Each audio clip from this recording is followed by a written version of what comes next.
불붙은 서울 집값 상승세가 좀처럼 수그러들지 않고 있습니다.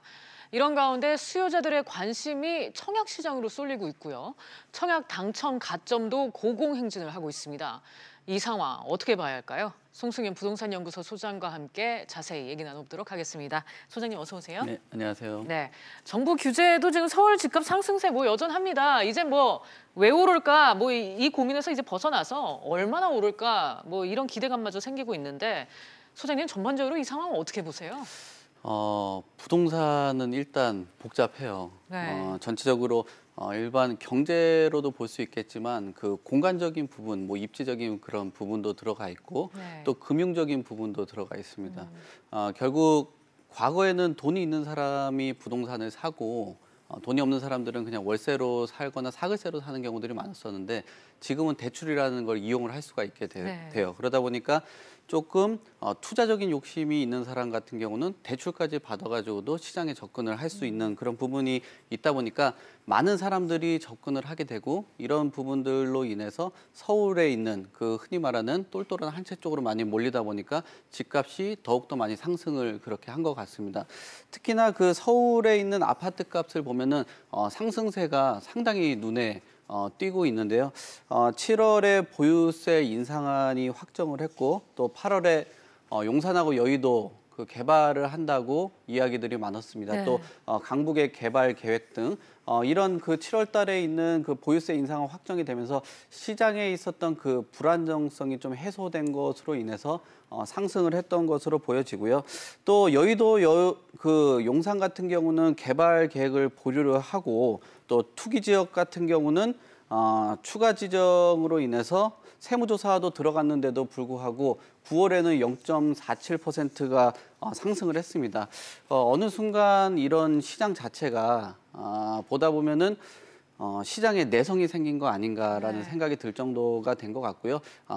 별거 아니다. 또 시장 규제라는 것이 사실 시장을 이기지 못한다는 이유가 시장에서 여러 가지 문제점이 발생을 하고 그 뒤에 규제책이 나오다 보니까 시장이 어쨌든 한 발 앞서가는 그런 부분이 있습니다. 그래서 부동산 가격을 잡는 것은 복잡한 과정이 있다 보니까 수요 억제책으로는 어느 정도 한계가 있지 않나 그렇게 보고 있습니다. 정말 소장님 말씀대로 이 부동산 시장이라는 게 여러 요소가 복합적으로 영향을 미치다 보니까 경제 이론만으로는 설명이 안 되는 그런 부분이 있는 것 같습니다. 자, 이런 가운데 이달 전국에서 14,000여 가구가 분양이 예정돼 있는데 지금 분양 시장 열기가 굉장히 뜨겁다고요? 네, 이런 분위기에 안 뜨거울 수가 없겠죠.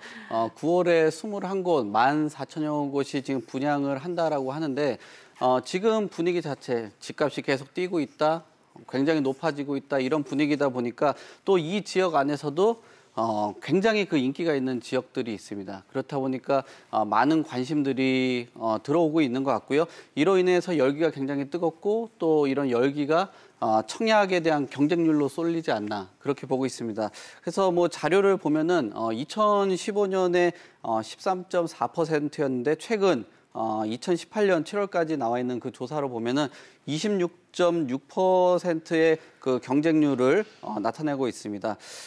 역시나 그 당첨 확률이 떨어지면 떨어질수록 그 복권에 대한 그 당첨금은 크잖아요. 그렇죠. 그러다 보니까 이런 청약의 그 열기는 상당히 높고 치열할 것으로 예상이 되고 있습니다. 네. 지금 상황을 좀 정리를 해보면 서울 집값은 계속 뛰고 또 분양가하고는 격차가 크다 보니까 시세 차익에 대한 기대감도 커지고 있다. 이렇게도 볼 수 있죠. 네, 시세 차익에 대한 기대도 크고요. 물론 일단 청약에 당첨되고 나면 한 5억에서 7억, 많게는 어떤 분들은 10억까지도 그 바라보고 있는 그런 분들이 있습니다. 그러니까 상당히 그 시장에 진입하려고 투자적인 관점, 투기적인 관점으로 접근하려는 그런 분들도 많고요. 최근에 그 신규 주택에 대한 그 욕구가 상당히 뛰어납니다. 내가 그냥 투자적인 거나 투기적인 그 관점이 아니더라도 신규 아파트들을 가보시면 아실 거예요. 상당히 그 잘 갖춰져 있고 조망이라든지 커뮤니티가 굉장히 좋다 보니까 삶의 질이 상당히 높아지거든요. 이런 욕구 때문에도 신규 주택에 대한 그런 그 갈증이라고 해야 되나요? 그런 부분도 있고 최근 들어서 매물이 점점 잠기면서 매물 풍기 현상과 주택 공급이 없을 거라는 예상 때문에 이런 기대감이 상당히 뜨거운 것으로 보여지고 있습니다. 네. 그러면서 이제 덩달아 뛰고 있는 게 이 청약 당첨 가점인데 이 청약 가점이 사실상 안정권이라고 불리던 게 60점대였거든요. 근데 이 점수도 요즘 불안한 상황이라면서요? 네, 청약 그 가점이 84점이 만점인데요. 이런 네. 부분에 대해서 그 관리를 상당히 많이들 하고 있고요. 또 투기과열지구 같은 경우는 50%가 가점의 당첨자로 선정이 되고 있기 때문에 가점 관리에 대해서 최근에 많이 집중을 하고 있는 부분으로 보여집니다. 네. 청약 가점이 이렇게 올라간 이유는 어떻게 해석을 할 수 있을까요? 네, 뭐 일단은 뭐 재건축이나 뭐 공급이 추가적으로 나오기는 좀 힘들 것으로 보여지기 때문에 이런 부분도 있고요. 네. 또 아무래도 그 경쟁자들이 많다 보니까 이런 경쟁 안에서 어떤 사람은 선별을 해야 되는데 그런 경쟁이다 보니까 높아지지 않을까. 그리고 네. 또 시장에 돈들이 상당히 많이 풀려 있고 갈 곳 없는 돈들이 이런 청약 시장 또 당첨만 된다면은 수억 원의 차익을 노릴 수 있지 않나 그런 부분 때문에 좀 많이 몰리는 것 같습니다. 네, 무슨 성적표 비교하는 것 같습니다. 자, 이런 상황에서 문제는 실수요자들입니다. 새 아파트를 저렴하게 살 수 있는 기회를 좀 엿보고 있을 건데 이마저도 뭐 쉬워 보이지가 않네요. 네, 공급량이 늘어나지 않는 한은 좀 쉽지는 않을 것 같습니다. 네. 덩달아 주변 일대 집값이 너무 많이 상승을 해서 실수요자들을 위한 대책이지 않았나 생각을 했는데 네. 실상 보니까 실수요자들이 피해를 많이 갖고 있는 그런 부분이다 보니까 공급적인 부분에 대해서 조금 더 관심을 갖고 정부에서도 이런 부분에 대해서 집중적으로 좀 토론을 좀 해볼 필요가 있지 않나 그렇게 보고 있습니다. 네, 소장님 하나만 추가로 여쭤볼게요. 다음 주 이르면 다음 주에 정부가 추가 대책을 내놓는다고 하는데 어떻게 전망하세요?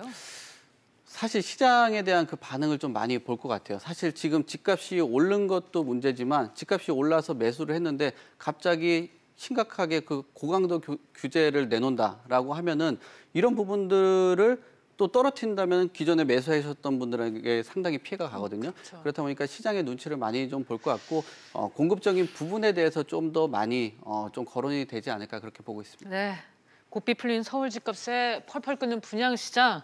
정부의 고민이 정말 깊을 것 같습니다. 지금까지 송수현 소장과 얘기 나눴습니다. 소장님 오늘 말씀 감사합니다. 네, 감사합니다.